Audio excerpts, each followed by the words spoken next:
Hello guys, welcome to my channel auto Vahan. I hope you guys are enjoying my content. जल्दी से subscribe कर लो channel को अगर subscribe नहीं किया। बहुत सारे अच्छे अच्छे कंटेंट में डालता हूँ, जाके वीडियोस भी चेक कर लेना, ठीक है। तो देखो आज का जो वीडियो है वो वीडियो क्यों बना रहा हूँ वो आपको थंबनेल देखकर पता चल ही गया होगा। 7XO जिनको खरीदना है वो भी देख रहे होंगे ये वीडियो। मेरा 700 और 7XO कोई ज़्यादा डिफरेंस नहीं है। उसका जितना भी सर्विसिंग होता है, जितने भी पार्ट्स लगते हैं, कंपोनेंट्स लगते हैं, हार्डवेयर कंपोनेंट्स लगते हैं, सब कुछ सेम ही है। थोड़ा सा चेंजेस जो कि है हार्डवेयर में, जो कि अपना डाविंसी सस्पेंशन वो आ गया, और बाकी जो चेंजेस है वो सॉफ्टवेयर में ही है। तो इसका जो सिल्वर बॉक्स है वहाँ पे थोड़ा सा अलग सॉफ्टवेयर यूज़ होता है 7XO में। बट जो हार्डवेयर, जो मेन चीज़ है, तो जो चासी है इसका, जो गाड़ी का जो चासी है, जो actual hardware raw material use होता है, OEM पार्ट्स यूज़ होते हैं, वो ऑलमोस्ट सेम ही है। डिफरेंट कुछ नहीं है दोनों गाड़ियों में। जो लोग 7XO लेने का सोच रहे हो वो भी ये वीडियो देख लो भाई अच्छे से, कि गाड़ी में क्या क्या इशू मेरा आया अभी तक। गाड़ी चल चुकी है 28,500 किलोमीटर्स, 28,500 किलोमीटर में मैंने क्या क्या चेंज किया है गाड़ी में, क्या क्या इशू आ सकती है, क्या क्या इशू मैंने फेस किया है और कितना खर्चा वर्चा है, वो सब के बारे में हम बात कर लेते हैं डिटेल में। देखो, पहला मेजर कंसर्न जो लोगों का होता है वो होता है 700 का सस्पेंशन को लेके। इसीलिए ही महिंद्रा ने 7XO में अपना सस्पेंशन चेंज करके डाविंसी डाला है। Mahindra is very good at responding to customers concerns and queries. जो लोग 700 खरीदे हैं, जो लोग XUV 700 खरीदे, they are not going to replace it with DaVinci. मतलब महिंद्रा कुछ ऐसा स्कीम भी नहीं निकाला कि हम सस्पेंशन चेंज कर देंगे, आपका डाविंसी डाल देंगे, ऐसा तो कुछ नहीं है। तो अपने को ये 700 का जो अपना एग्जिस्टिंग सस्पेंशन है उसको लेके ही चलना पड़ेगा। 10 साल, 8 साल, 7 साल, 5 साल, जितने साल गाड़ी रखने का प्लान है आपका, ठीक है। तो मेरा जो मेजर जो चेंज हुआ है वो 26,500 किलोमीटर्स में अपना सस्पेंशन स्ट्रट्स चेंज हुआ है। तो सस्पेंशन स्ट्रट्स, मेरी फ्रंट सस्पेंशन स्ट्रट्स दोनों चेंज हुआ है, because the suspension struts are covered under warranty. तो मेरे को एक भी पैसा हाथ से नहीं लगा। तो ये बहुत ही बड़ी इंपॉर्टेंट फैक्टर है। अगर आपके पास वारंटी नहीं है तो वारंटी जल्दी से एक्सटेंड करवा लो। अगर आपको वारंटी खत्म हो रहा है तो वारंटी जल्दी से एक्सटेंड करवा दो, क्योंकि सस्पेंशन पे बहुत ज़्यादा लोड आती है। SUVs गाड़ी लेके अगर चल रहे हो, थोड़ा सा off roading, mild off roading कर रहे हो, घाट वाट में गाड़ी चला रहे हो, और जैसे कि रोड्स, इंडियन रोड जैसे कहीं पे अननेसेसरी स्पीड ब्रेकर्स आ जाते हैं, कहीं पे बहुत सारे खड्डे आ जाते हैं, एक एक बारिश में मतलब रास्ता ख़राब हो जाता है। मतलब मैं पुणे में रहता हूँ, पुणे का रोड्स तो आपको पता ही होगा।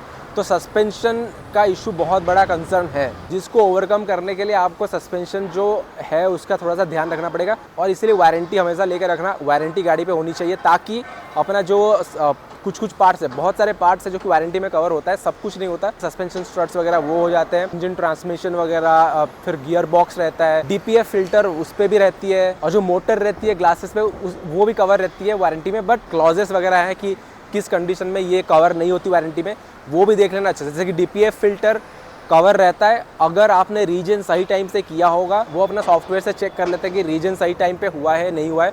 जब गाड़ी अपनी अलर्ट करती है ना रीजन करने के लिए, तो अपने को रीजन करना ही पड़ता है। अगर रीजन नहीं किया, वो स्किप कर दिया, उसके बाद अपना DPF क्लॉग हो गया और उसके बाद एकदम से रीजन हुआ ही नहीं, तो आप लेके गए शोरूम में, तो फिर प्रॉब्लम हो जाए, पंगा हो जाएगा, क्योंकि इसका जो DPF फिल्टर है बहुत महंगा आता है। तो इसीलिए वो वारंटी में रहता है। अगर आपने सही से रीजन किया है और उसके बाद भी आपका DPF क्लॉग हो रहा है तो सस्पेंशन स्ट्रट्स पे भी सेम है। सस्पेंशन अगर टूट गया ना, अगर बहुत ज़्यादा ऑफ रोडिंग कर लिए, रफ राइडिंग कर लिए, तो सस्पेंशन टूट गया तो उसको वारंटी में नहीं डालते। अगर सस्पेंशन में जैसे कि थोड़ा सा लीकेज, अपना जैसे मेरा था इशू, सस्पेंशन स्ट्रट्स में इशू था, लीकेज था, इसीलिए उन्होंने वो फ्री ऑफ कॉस्ट रिप्लेस किया है। सस्पेंशन स्ट्रट्स अगर देखेंगे ना, उसका प्राइस अराउंड, OEM का प्राइस अराउंड 10,000 आता है एक सस्पेंशन स्ट्रट का। तो मेरे को अराउंड 22-25 हज़ार के आसपास आ जाता है, एंटायर कॉस्ट सब कुछ मिला के, रिप्लेसमेंट वो सब मिला के। बट मेरा पूरा फ्री ऑफ कॉस्ट हो गया। तो ये सस्पेंशन काम होने से पहले मैं बहुत लंबी लंबी ट्रिप पे भी गया हूँ, राजस्थान, जैसलमेर, उदयपुर, वो सब गया हूँ।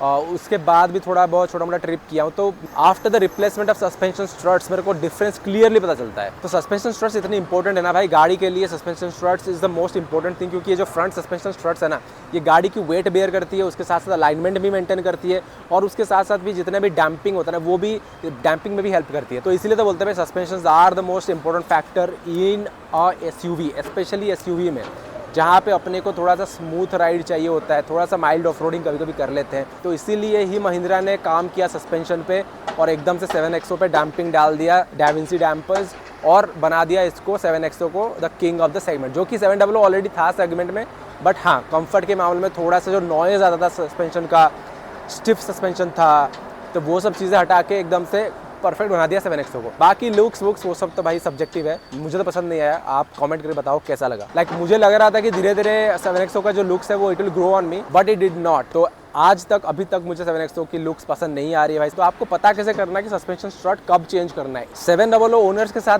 प्रॉब्लम क्या है पता है, हम लोग ये सोच के बैठे हैं कि सस्पेंशन इशू तो है इसमें, सस्पेंशन नॉइज तो है इसमें, तो थोड़ा बहुत नॉइज आता है चल जाता है। ये सेम चीज़ मैं भी सोच रहा था। तो लास्ट टाइम मैं जब सर्विस सेंटर गया था महिंद्रा के, क्योंकि मुझे ऑयल चेंज करवानी थी, मैंने बोला कि मेरी गाड़ी में कोई इशू नहीं है, बस अपना ऑयल चेंज करवा के मुझे दे दो जल्दी से, आधे घंटे 1 घंटे में जल्दी से दे दो, मैं निकल जाऊंगा गाड़ी लेके। पर उनका देखो सर्विस सेंटर में क्या रहता है, पहले एडवाइजर आते हैं, फिर एडवाइजर अपनी गाड़ी लेके थोड़ा सा घुमा के देखते हैं कि क्या इशू रहता है। ठीक है, ये बहुत बढ़िया चीज़ है महिंद्रा का। वो खुद से ही मुझे बोले कि आपकी गाड़ी में 2 इशू है, एक क्लच आवाज़ आ रही है तो क्लच पेडल का जो बुश है वो चेंज होगा, सेकंड सस्पेंशन काफी बाउंसी है, काफी नॉइजी है, तो सस्पेंशन चेक करके देखना पड़ेगा कि क्या इशू है। तो भाई ये सुन के मेरा दिमाग खराब हो गया। मैंने उनको उल्टा बोला कि 700 में तो नॉइज आती है, क्या कर सकते हैं, अभी जो भी नॉइज आ रहा है सस्पेंशन का वो तो एक्सपेक्टेड होगा ही, क्योंकि हमारे अंदर ना 700 ओनर्स के अंदर ये बैठ गया है कि सस्पेंशन नॉइज आता है, स्टीफ है, बट ऐसा नहीं होता है। ठीक है, तो अगर आपको आपकी गाड़ी थोड़ी सी बाउंसी लग रही है, स्पीड ब्रेकर्स पे जब जा रहे हो या फिर थोड़ा सा अनइवन रोड्स पे जब जा रहे हो, थोड़ा बाउंसी लग रही है ना, तब समझ लेना कि स्ट्रट्स का इशू है। अगर आपका सस्पेंशन ज़्यादा नॉइज कर रहा है, जैसे कि यूजुअल नॉइज जैसे करता था इनिशियल डेज में जब गाड़ी नया खरीदे थे, उससे ज़्यादा नॉइज कर रहा है, तो भी आपका स्ट्रट्स का इशू हो सकता है। थर्ड पॉइंट ये है कि अगर आपकी गाड़ी ज़्यादा वोबल कर रही है ना, अलाइनमेंट सही नहीं है, थोड़ा सा वोबल कर रहा है, ज़्यादा हिल रहा है, तभी भी स्ट्रट्स का इशू हो सकता है। और एक चीज़ है, अगर गाड़ी ज़्यादा नोज ड्राइव कर रहा है, समझ रहे हो, अगर गाड़ी ऐसे स्पीड ब्रेकर में ज़्यादा जाके सीधा नोज ड्राइव नीचे कर रहा है, ज़्यादा नोज ड्राइव हो रहा है, तो इसका मतलब आपका स्ट्रट्स का इशू है। तो और भी एक चीज़ है, अगर टायर कपिंग हो रहा है, टायर ज़्यादा अनइवन घिस रही है ना, तो भी आप समझ लेना कि सब सस्पेंशन स्ट्रट्स का इशू है। तो इसीलिए कितना इंपॉर्टेंट है ये देख लो भाई लोग आप। तो इसी से पता कर लो कि भाई सस्पेंशन कितनी इंपॉर्टेंट होती है अपनी गाड़ी के लिए। ठीक है, और बिलीव मी ये सारी चीज़ें मेरे साथ हुई है। मतलब बहुत ज़्यादा आवाज़ आ रही थी सस्पेंशन की, मुझे लग रहा था अलाइनमेंट थोड़ा सा गड़बड़ है या फिर बहुत ज़्यादा वोबल हो रही थी गाड़ी, मुझे डेफिनेटली बाउंसी लग रहा था और मुझे डेफिनेटली नोज ड्राइव तो फील ही हो रहा था सारे ब्रेकर्स में। फिर भी मैंने बोला कि नहीं चलो ठीक है, सस्पेंशन का इशू तो है ही, 700 में क्या कर सकते हैं अभी। तो इसीलिए बीच में मैं ये भी कंसिडर कर रहा था कि 7XO में अपग्रेड कर लूँ अपनी 700 को बेच के।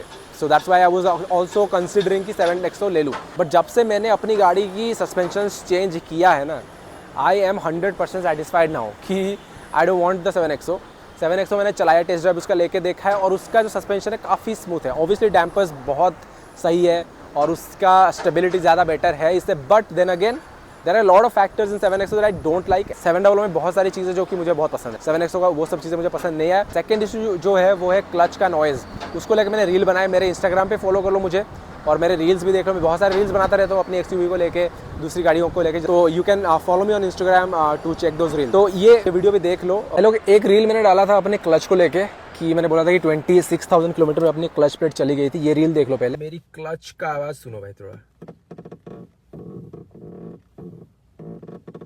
सुन रहे हो आवाज़, क्लच प्लेट चला गया भाई। फिर मैं लेके चला गया गाड़ी अपना महिंद्रा शोरूम। ठीक है, तो उधर जाके मैं जब यहाँ पे चेक करवाया और ये फिक्स करवा दिया, देखो अभी बिल्कुल आवाज़ नहीं आ रही है। ठीक है, तो मुझे लगा था कि क्लच प्लेट एकदम से चला गया था 26,000 में और मुझे पूरा चेंज करवाना पड़ेगा क्लच प्लेट। पर देखो यहाँ पे बुश पेडल बस चेंज हुआ है, क्लच जो कि बहुत ही सस्ता आता है, इसका प्राइस देख लो, इसे 93 रुपीज़ आया है टोटल। छोटा सा पार्ट रहता है, 2-2 पार्ट ऐसे लगे हुए हैं अंदर। ठीक है, ये 93 रुपीज़ आफ्टर टैक्सेस मेरा टोटल काम हो गया क्लच का।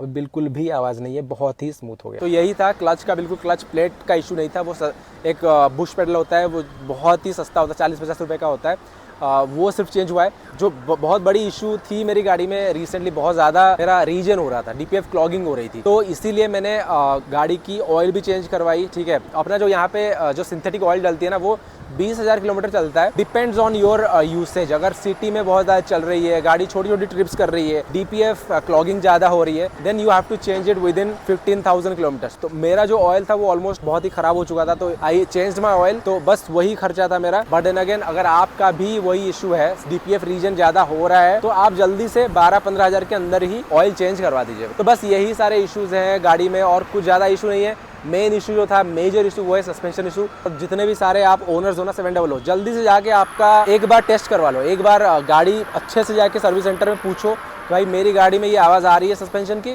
थोड़ी सी लग रही है, गाड़ी वोबल हो रही है, बाउंसी हो रही है, नोज ड्राइव कर रही है, जल्दी से मेरा थोड़ा सस्पेंशन स्ट्रट चेक करके अगर लीकेज है तो चेंज करवा दो, वारंटी के अंदर है, फ्री में चेंज हो जाएगा। गाड़ी एकदम से स्मूथ और काम हो जाएगी, फिर चलाने में बहुत मजा आएगा। मुझे अभी चलाने में इतना मजा आ रहा है गाड़ी, क्योंकि गाड़ी बहुत साइलेंट हो गई। इससे पहले इतना घटिया लगता था ना, इतना नॉइज आ रहा था। तो just go ahead and check once with your service centre and get it replaced under warranty, it will be free of cost. तो ऑब्वियसली कोई दिक्कत वाली बात नहीं है, ठीक है। तो चलो भाई लोग, आज के लिए इतना ही। Subscribe to my channel and like this video. Comment करके बताओ कि आपका भी सस्पेंशन इशू आया है या फिर स्ट्रट्स वगैरह चेंज हुआ है कि नहीं हुआ है। And please follow me on Instagram as well. I'll bring a lot of good contents. Thank you. See you in the next video. Bye bye.